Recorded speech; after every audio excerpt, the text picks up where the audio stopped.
স্কুলে সরস্বতী পুজো হয়নি, প্রতিবাদে স্কুলে এসে বিক্ষোভে ফেটে পড়ল পড়ুয়া ও অভিভাবকরা। চলতি বছর স্কুলে সরস্বতী পুজো হয়নি। অগত্যা দীর্ঘক্ষণ উপোস করে থেকে পাশের ক্লাবের পুজোতে পুষ্পাঞ্জলি দিয়ে স্কুল চত্বরে প্রবল বিক্ষোভে ফেটে পড়ল ক্ষুদে পড়ুয়া ও অভিভাবকেরা। ঘটনা বাঁকুড়ার বেলিয়াতোড় চক্রের শীর্ষা প্রাথমিক বিদ্যালয়ের। স্কুলের প্রধান শিক্ষকের দাবি, স্কুলে বর্তমানে একজন মাত্র শিক্ষক থাকায় পুজোর আয়োজন সম্ভব হয়নি। বাঁকুড়ার বেলিয়াতোড় চক্রের শীর্ষা প্রাথমিক বিদ্যালয়ে সব মিলিয়ে পড়ুয়ার সংখ্যা 60 থেকে 70 জন।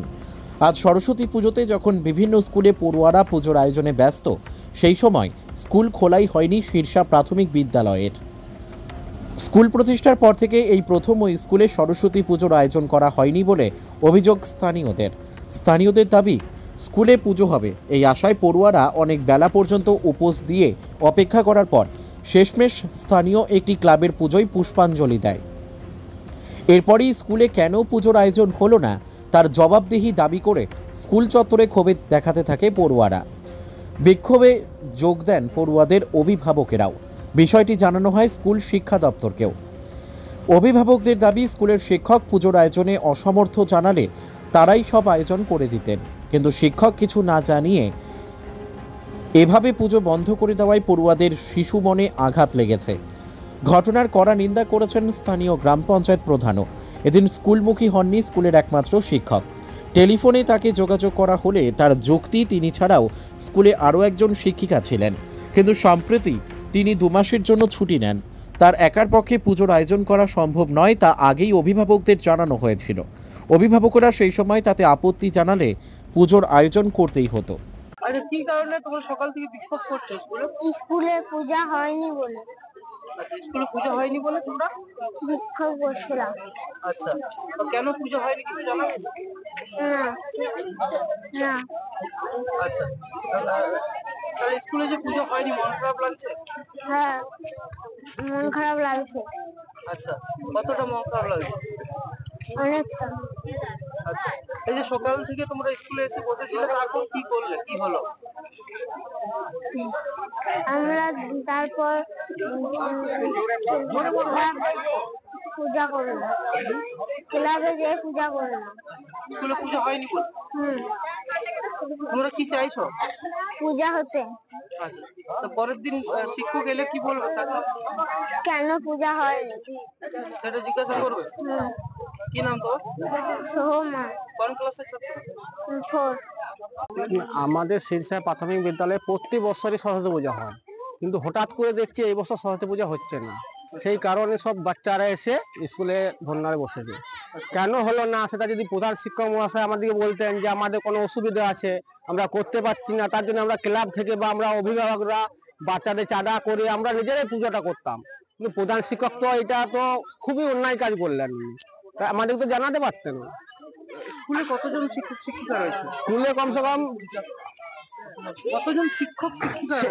একজন শিক্ষক, একজন শিক্ষিকা। আচ্ছা, স্টুডেন্ট কতজন? স্টুডেন্ট প্রায় 50 থেকে 60-70 জন হবে। আচ্ছা, সকাল থেকে কি বাচ্চা ছেলেদেরকে স্কুলে এসে একদম তাই।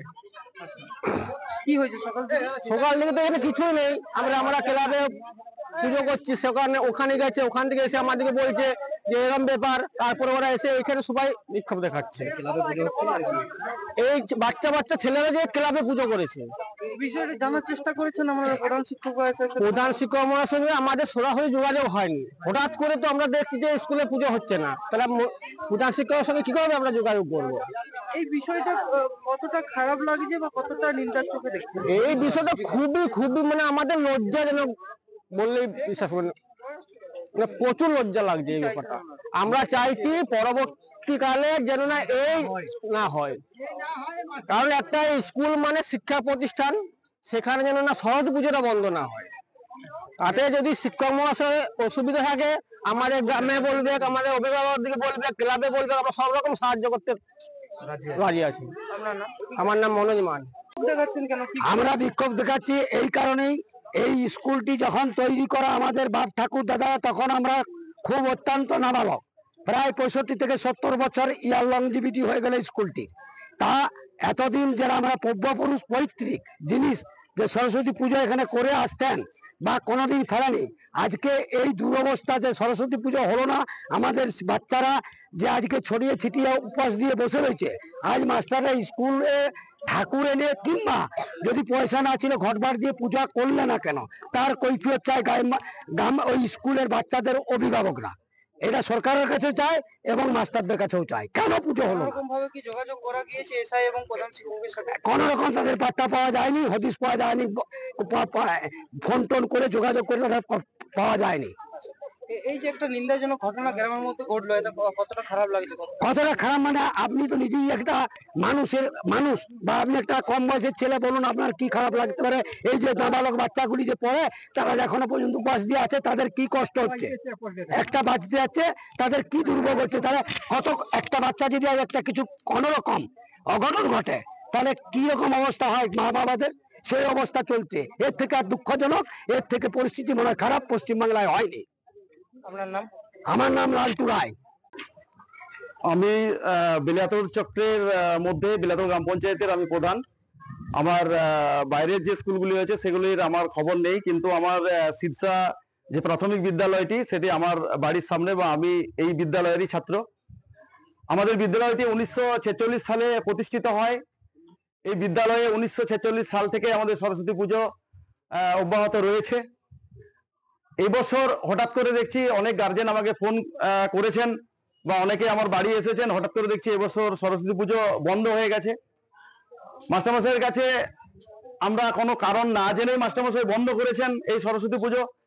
এই সরস্বতী পুজোটা হলো যে আজকে এই বাচ্চা নিষ্পাপ ছেলেগুলো তারা এই দিনটির অধীর আগ্রহে বসে থাকে, কবে আমাদের সরস্বতী পুজো আসবে, আমরা এই দিনটিতে আনন্দ উপভোগ করব। আজকে আমি একবার নিজের চোখে আমি দেখে এই বিদ্যালয়ে দাঁড়িয়ে আমি খুবই লজ্জিত যে শিক্ষক মহাশয়দের কাছ থেকে আমরা এটা আশা করিনি।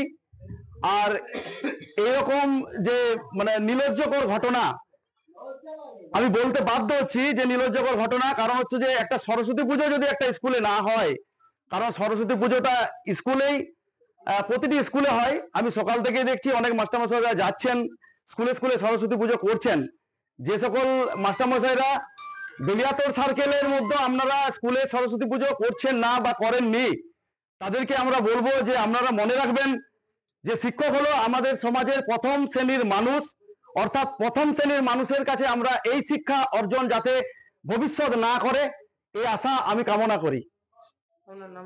আমার নাম বিবেক সি, বেলিয়াতোড় গ্রাম পঞ্চায়েতের প্রধান। আমি বলছি আপনার স্কুলে ওই আজকে সকাল থেকে সরস্বতী পুজো না হওয়ার জন্য গ্রামবাসীরা এবং ছাত্রছাত্রীরা বিক্ষোভ দেখাচ্ছিল, কি বলবেন এই বিষয়ে? এই বিষয়ে বলতে আমি জানুয়ারির 18 তারিখে একটা মিটিং রেখেছিলাম ওই ছাত্রছাত্রীদের মাদের নিয়ে আর কি। ছাত্রছাত্রীদের মারা আমার স্কুলে মিড ডে মিল রান্না করে প্রত্যেক বছর জানুয়ারি মাসে একটা মিটিং করে কোন মাসে কারা রাঁধবে সেটা ঠিক করতে হয় প্রতি বছর। তো সেই মিটিং এ আমি বলেছিলাম যে আমার যিনি অ্যাসিস্ট্যান্ট আছেন ম্যাডাম, ওনার দুটি মেয়ে, একটি মাধ্যমিক পরীক্ষা একটি হাই সেকেন্ডারি পরীক্ষা, ওই জন্য উনি ফেব্রুয়ারি 1 থেকে মার্চে 31শে মার্চ 2 মাসের ছুটি অ্যাপ্লিকেশন করেছেন। সিসিএল ছুটি ওনার 2 বছর পাওনা আছে, তাই 2 মাস যদি ছুটি পেয়ে যান তাহলে সরস্বতী পূজা করার সময় খুব অসুবিধায় পড়বো। মানে 53টা ছেলে, 5টা ক্লাস, মিড ডে মিল চালাতে হবে, এবং আমাকে সরস্বতী পূজা করতে গেলে 2 দিন বিলাতোড়ে বাজার যেতে হয়, একদিন ঠাকুর আনতে যেতে হয়। তাহলে স্কুলে দুজন থাকলে কি হয়, একজনা স্কুলটা ওই মিড ডে মিল চালান বা ছেলেদিকে আগলে রাখেন, আর আমি 2 দিন বাজার করি, একদিন ঠাকুর নিয়ে যাই। তো এই বছর যদি উনি ছুটিতে চলে যান তাহলে আমি এই ছেলেগুলোকে আগুলবো 53টা ছেলেকে, না মিড ডে মিল চালাবো না ওইসব করবো। তাহলে এই বছরটা বন্ধ থাকলে খুব সুবিধাতেও ভালো হতো। তো ওইখানে মারা 24-25 জন মা সেদিন মিটিং এ উপস্থিত ছিলেন। তারা বললেন যে এবছর যদি খুব অসুবিধা হয়, যদি ম্যাডাম যদি ছুটিতে চলে যান তাহলে তো খুব সত্যি অসুবিধা, একা চালাবেন কি করে, তাহলে আমরা দেখুন এই বছরটা বন্ধ থাকলে খুব ভালো হতো। তো ওনারা বললেন ঠিক আছে তাহলে বন্ধ এই বছরটা থাক, পরের বছর থেকে করবেন তো? হ্যাঁ, পরের বছর থেকে 2007 সাল থেকে আমি এখানে হেড টিচার হয়ে আছি, প্রতি বছরই পূজা হয়। এবছর অসুবিধার জন্য আপনাদেরকে ভালোবেসে বলছি যে আপনারা মেনে নেন, তাহলে বন্ধ থাকবে। হ্যাঁ, পরের বছর থেকে আবার করবো। তারা বললো ঠিক আছে তাহলে এই বছরটা বন্ধ থাক, পরের বছর থেকে আবার করবেন। হ্যাঁ, সে তো করবোই। তো এইভাবে মিটিং হয়েছিল। মিটিং হওয়ার পরে ধরুন তারপর থেকে প্রতিদিন স্কুল যাচ্ছি আসছি। হ্যাঁ, তারপর থেকে কোনো যে একটা আঁচ পাওয়া বা কেউ যদি যে 2-5 জন যে বলতো যে না মাস্টারমশাই, না এটা কিন্তু ডিসিশনটা ভুল হয়েছে বা এটা পুজোটা করতে হবে, হ্যাঁ, সেরকম কেউ কিছু বলেনও নেই। হ্যাঁ, আমি ভাবছিলাম হয়তো ভালোবেসে মেনে নিয়েছেন, তাহলে আমরা এবছর তাহলে করবো না, বা ছুটিতে চলে গেলে অসুবিধা হবে তাই করবো না। হ্যাঁ, করতে পারবো না। ছেলেগুলো তো আগে ধরুন ক্লাস চালানো বা মিড ডে মিল চালানো, ওটা আগে সরকারি অর্ডার অনুযায়ী ওইটা আগে করতে হবে। তো সেই হিসাবেই করা হয়নি এবছর। তাছাড়া যে অনেকে হয়তো ভাবছে বাড়ির কাজের জন্য, বাড়ির কাজ আমার কিছু নেই, বাড়ির কাজের জন্য করিনি তাও নয়, বা বন্ধ করে দেবো স্কুলে পুজোটা মানসিকতা সেরকম সেটাও নয়। হ্যাঁ, আর বছর থেকে আবার করব। হ্যাঁ, ওটা কোনো অসুবিধাই নেই। হুম তো এই কতুলপুরে সর্বপ্রথম এমআরআই পরিষেবা যুক্ত 110 বেডের মাল্টি স্পেশালিটি হসপিটাল হল মেডিকেয়ার জেনারেল হসপিটাল। স্বাস্থ্যসাথী মান্যতাপ্রাপ্ত এই হসপিটালে রয়েছে AC, non AC cabin, modern OT, ICCU, NICU, micro surgery, dialysis বিভাগ, ব্রেন ও spine surgery, cancer surgery, lift সহ নানান পরিষেবা।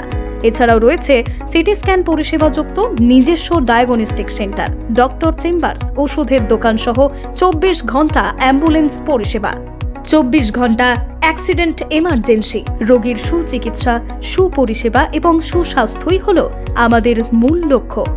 ঠিকানা সরিষাদিঘি, কতুলপুর, বাঁকুড়া। যোগাযোগ নম্বর 9434216662 অথবা যোগাযোগ করুন 9732212924 এই নম্বরে।